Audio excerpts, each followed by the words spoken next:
5 বছর আগে যেই মেয়েকে অপমান করে তার প্রেমের প্রপোজাল রিজেক্ট করেছিলাম, সেই মেয়েই আজ আমার সামনে একটা কন্ট্যাক্ট পেপার রেখে বলছে চাকরি করতে হলে তাকে আমার চুক্তিতে বিয়ে করতে হবে।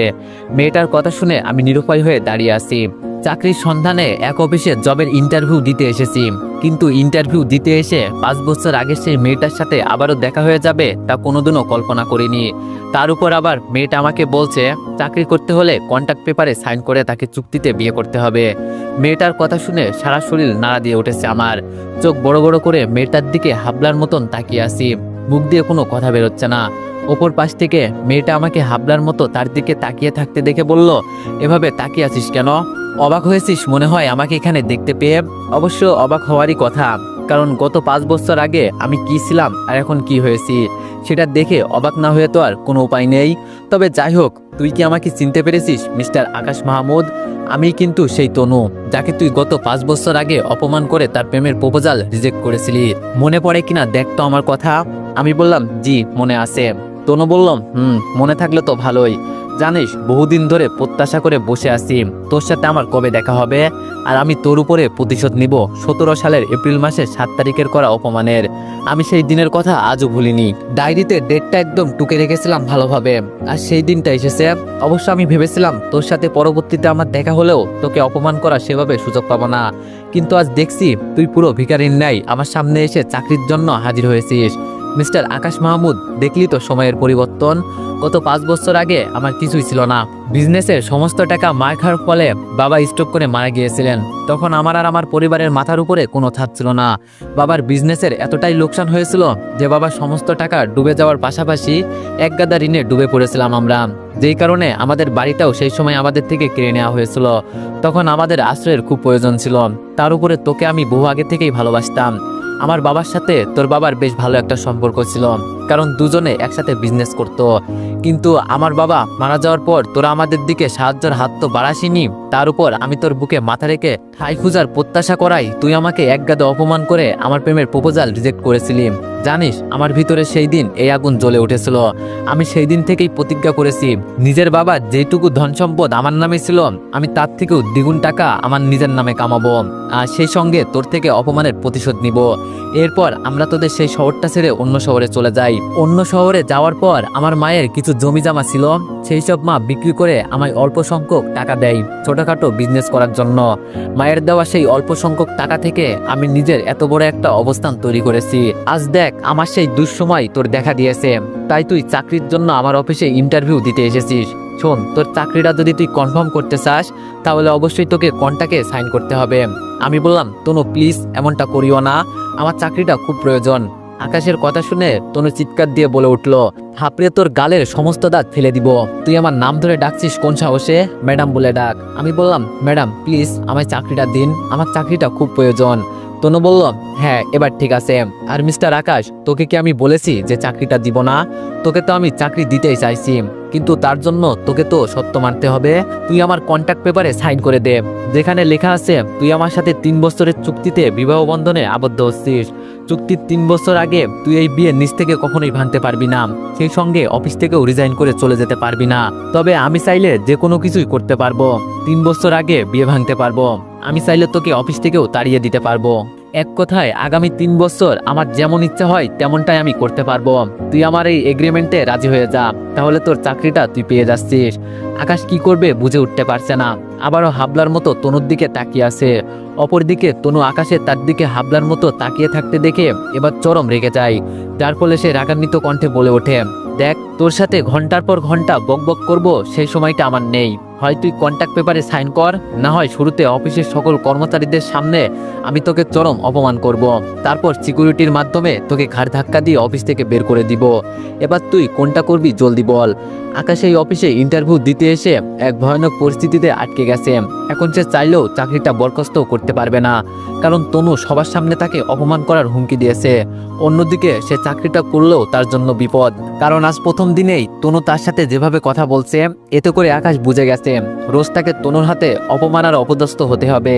এছাড়া তনু তাকে কন্ট্রাক্ট পেপারের সাহায্যে 3 বছরের জন্য বিয়ে করে তার জীবনটা নরক বানিয়ে দিতে চাইছে। তবে আকাশের হাতে বর্তমানে থার্ড কোনো অপশন নেই। দুটোর মধ্য থেকে যে কোনো একটা তার বেছে নিতেই হবে। একদিকে তার চাকরিটা খুব প্রয়োজন, সংসারের অভাব অনটন মেটাতে হলে চাকরি তার করতেই হবে। অন্যদিকে চাকরিটা রিজেক্ট করলে ঘরের মানুষের পেটে ভাত জুটবে না, আর সেই সঙ্গে অফিসের সকল কর্মচারীর সামনে অপমান হতে হবে। তাই আকাশ পরিবারের কথা চিন্তা করে আর কোনো কিছু না ভেবেই কন্ট্রাক্ট পেপারে সাইন করে দেয়। তনু আকাশের কাছ থেকে কন্ট্রাক্ট পেপারে সাইন করিয়ে সেই কন্ট্রাক্ট পেপারটা ডেস্কের ভিতরে রেখে ডেস্ক তালা মেরে চেয়ার থেকে উঠে আকাশের কাছে এসে দাঁড়ায়। এরপর আকাশকে বলে, আজ থেকে তুই আমার পার্সোনাল অ্যাসিস্ট্যান্ট। তোর কোয়ালিফিকেশন যতই ভালো থাকুক না কেন, বর্তমানে এর থেকে ভালো কিছু তুই ডিজার্ভ করিস না। আগামী 3 বছর তোকে আমার অ্যাসিস্ট্যান্ট হয়ে কাটাতে হবে। এবার দেখি আমার কোমরে 2 হাত রেখে আমাকে পেঁচিয়ে ধরে। আকাশ তনুর কথা শুনে থমথম খেয়ে যায়। আকাশ ভূত দেখার মতো তনুর দিকে তাকিয়ে আসে। অপর দিকে তনু আকাশকে আশ্চর্যজনক দৃষ্টিতে তার দিকে তাকিয়ে থাকতে দেখে বলে, এভাবে তাকিয়ে থাকলে তোর চোখ দুটো উঠিয়ে নিব। মনে রাখবি তুই আমার অ্যাসিস্ট্যান্ট আর আমি তোর ম্যাডাম। আমি যখন জানতে পেরেছি তুই আমার অফিসের ইন্টারভিউ দিতে আসবি, তখনই উকিলের মাধ্যমে কন্ট্রাক্ট পেপারটা বানিয়ে রেখেছি, যাতে করে তোকে একদম আটকে ফেলতে পারি। তবে তোকে আপাতত পিছিয়ে ধরতে বলার একটাই কারণ রয়েছে, সেটা হচ্ছে আমার ইচ্ছা ছিল আমার যেই দিন বিয়ে হবে সেই দিন আমি আমার হাজবেন্ডের সাথে অনেক খুনসুটি করব। কিন্তু ভাগ্য খারাপ থাকায় প্রতিশোধ নেওয়ার জন্য তোকে বিয়েটা করতে হয়েছে। তবে যা হবে হোক, স্বপ্নটাকে পূরণ করি। এবার দেখ, তুই আমার কোমরে হাত রেখে আমাকে পিছিয়ে ধর, তবে সাবধান, জড়িয়ে ধরবি না কিন্তু। আকাশ তনুর কথা মতো অপরাধ হয়ে 2 হাত তনুর কোমরে রেখে তনুকে পিছিয়ে ধরে। আকাশ তনুকে পিছিয়ে ধরার কয়েক সেকেন্ড পর তনু আকাশকে নিজে জড়িয়ে ধরে আকাশের বুকে মাথা রাখে। তনু আকাশের বুকে মাথা রাখতেই আকাশের সারা শরীর কেমন যেন শীতল হয়ে যায়। আকাশের মনে হচ্ছে সত্যি সত্যি সে নিজের প্রিয়তমাকে নিজের বাহুতে নিয়ে রাখছে। চোখ বুজে আকাশ কয়েক সেকেন্ডের জন্য বাস্তব জগৎ থেকে কল্পনার জগতে বিচরণ করছে। তবে কিছু সময় যেতেই তনু আকাশের বুক থেকে মাথা উঠিয়ে আকাশের গালে কষে একটা থাপ্পড় লাগিয়ে দিয়ে বলে, আমার ইচ্ছাটা আমি জাস্ট পূরণ করছি, কিন্তু তুই তো দেখছিস চোখ বুজে মজা নেওয়াই ব্যস্ত। কি ভুলে গেছিস নাকি আমি তোর ম্যাডাম আর তুই আমার অ্যাসিস্ট্যান্ট? আমি বললাম, না ম্যাডাম, ভুলিনি। তনু বলল, তাহলে চোখ বন্ধ করে কি করছিলি? আমার তো মনে হচ্ছিল তুই আমাকে নিজের বউ ভেবে জড়িয়ে ধরে আসিস। আমি বললাম, সরি ম্যাডাম। তনু বলল, প্রথমবারের মতো ক্ষমা করে দিলাম, আগামী থেকে নিজের পরিচয়টা মনে রাখবি। আমি বললাম, জি আচ্ছা। তনু বলল, এবার গিয়ে আমার জন্য চা করে নিয়ে আই। আকাশ তনুর কথা মতো চা করে আনতে চলে যায়। তবে সে জানে না টি কর্নারটা কোথায়। তনুর কেবিন থেকে বেরিয়ে এই দিক সেই দিক টি কর্নার খুঁজতে থাকে। এমন সময় অফিসের ম্যানেজার আকাশের কাছে এসে বলে, তোমার চাকরিটা কি কনফার্ম হয়েছে? আমি বললাম, জি হয়েছে। ম্যানেজার বলল, কোন পোস্টে চাকরি দিয়েছে ম্যাডাম তোমায়? আমি বললাম, ম্যাডামের পার্সোনাল অ্যাসিস্ট্যান্ট হিসাবে। ম্যানেজার বলল, ও আচ্ছা, তবে তুমি এখন কি খুঁজাখুঁজি করছো? বেশ কিছু সময় ধরে দেখছি তুমি এই দিক সেই দিক কি যেন খুঁজে বেড়াচ্ছ। আমি বললাম, আসলে ম্যাডাম আমায় ওনার জন্য চা করে নিয়ে যেতে বলেছে, কিন্তু আমি জানি না টি কর্নার কোথায়, তাই সেটা খুঁজছিলাম। ম্যানেজার বলল, ঠিক আছে, তুমি আমার সাথে চলো, আমি তোমায় দেখিয়ে দিচ্ছি। আমি বললাম, জি আচ্ছা। অফিসের ম্যানেজার আকাশকে নিয়ে গিয়ে টি কর্নার দেখিয়ে দিয়ে চলে আসে। আকাশ চা বানিয়ে তনুর জন্য নিয়ে আসছে। আকাশ প্রচন্ড নার্ভাস চা কেমন হয়েছে সেটা নিয়ে। অবশ্য আকাশ সবকিছু পরিমাণ অনুযায়ী দিয়েছে, তবে তনুর কাছে চাটা কেমন লাগবে সেটাই বড় বিষয়। আকাশ তনুকে চা করে দেওয়ার পর তনু চাটা মুখে দিতেই তনুর মেজাজ খারাপ হয়ে যায়, যার ফলে গরম চা ভর্তি কাপটা কোনো কিছু না ভেবেই তনু আকাশের শরীরের উপরে ছুঁড়ে মেরে বলে, এই অকর্মার ঢেকি, এটা কি চা বানিয়ে এনেছিস? চায়ের মধ্যে এত চিনি কেন? আমি যে চিনি একেবারেই কম খাই সেটা কি তুই জানিস না? আমি বললাম, সরি ম্যাডাম, আমি আসলে জানতাম না। তনু বলল, যা চায়ের ভাঙা কাপটা উঠিয়ে নিয়ে আবার গিয়ে আমার জন্য আরেক কাপ চা করে নিয়ে আয়। আকাশ তনুর কথা মতো চুপচাপ মাথা নুইয়ে চায়ের ভাঙা কাপটা ফ্লোর থেকে উঠিয়ে আরেক কাপ চা করার উদ্দেশ্যে কেবিন থেকে বেরিয়ে টি কর্নারে চলে যায়। টি কর্নারে এসে আকাশ আবারও চুলোয় চা বসায়। চুলোয় চা হচ্ছে আর উপর দিকে আকাশের চোখ দিয়ে টুপটুপ করে পানি পড়ছে, কারণ একটু আগে ছুঁড়ে মারা তনুর গরম চাগুলোর কারণে আকাশের শরীরে প্রচন্ড জ্বালাতন শুরু করেছে। তবে আকাশ সেটাকে বেশি একটা গুরুত্ব দেয় না, কারণ সে এখন নিজেকে নিয়ে ভাবতে গিয়ে চা বানাতে কোনো গরমিল করলে আবারও তাকে সাজা পেতে হবে।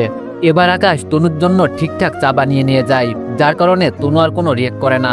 তবে তনু চা নিয়ে আকাশকে কিছু না বললেও তবে আগের বারের চায়ে চিনি বেশি দেওয়ার কারণে আকাশকে বলে, এই যে শোন, তুই আমার অ্যাসিস্ট্যান্ট হলেও আমি জানি তুই যোগ্যতা সম্পন্ন একটা ছেলে, তাই তোকে এখন কিছু কাজ দিব, সেই সব তোর সম্পূর্ণ করতে হবে। অবশ্য ফাইলগুলো যদিও আমার সম্পূর্ণ করার কথা, কিন্তু প্রথমবার চায়ে বেশি চিনি দেওয়া শাস্তি এটা তোর। এই যে আমার ডেস্কের উপরে 3টা ফাইল রয়েছে, ফাইলগুলো ফার্স্ট টু লাস্ট শেষ করে বুঝিয়ে দিয়ে তারপর বাসায় যাবি। যা, এবার গিয়ে ওই কোনায় ফ্লোরের উপরে বসে কাজ শুরু কর। আমি আগামীকাল ম্যানেজারকে বলে দরজার বাইরে তোর জন্য চেয়ার আর একটা ডেস্কের ব্যবস্থা করে দিব। আকাশ চুপচাপ তনুর কথা মতন তনুর ডেস্কের উপর থেকে 3টা ফাইল নিয়ে তনুর কেবিনের এক কোনায় বসে ফাইলগুলো রেডি করতে শুরু করে।